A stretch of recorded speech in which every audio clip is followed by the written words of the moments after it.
Un autre bon exemple de mauvais timing, c'est l'installation des eurodateurs dans nos stationnements, dans le P22 spécifiquement. Souvenez-vous, j'avais accusé la municipalité de manquer de vision. C'est drôle, j'ai lu dans le Canada français la semaine passée que la directrice de la Chambre de commerce, le directeur de la Société de développement, Pierre Fraser, du Chaussée-Pierrois, pense exactement la même chose que moi. Ce n'est pas le moment approprié de commencer à tarifer nos stationnements avant qu'on ait rénové notre centre-ville. Donc on y va, on s'y prête tout à fait à l'envers. Dernier point, dossier des boisés.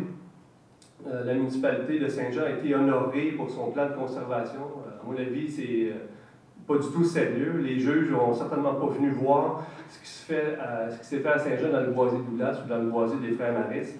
Les juges sont peut-être pas au courant que le boisé bat son plein à Saint-Jean-sur-Richelieu depuis des années. Les juges ne savaient peut-être pas que le boisé de la mairie, que le golfe de la mairie, que le golfe des légendes et tous les boisés qui sont dans ce secteur-là sont actuellement dans le collimateur pour être développés.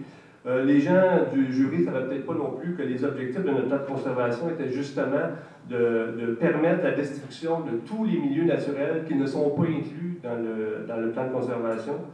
Les gens du jury ne savaient peut-être pas non plus que notre projet de plan de conservation ne tient pas la route sur la base financière et qu'on va manquer d'argent avant sa mise en application. Et finalement, les gens du jury ne savaient peut-être pas non plus que le ministère des Affaires municipales et le ministère de l'Environnement ont des sérieuses réserves quant à l'adoption de notre projet de loi privé. Donc, faites-moi pas rire avec un prix honorifique pour notre plan de conservation.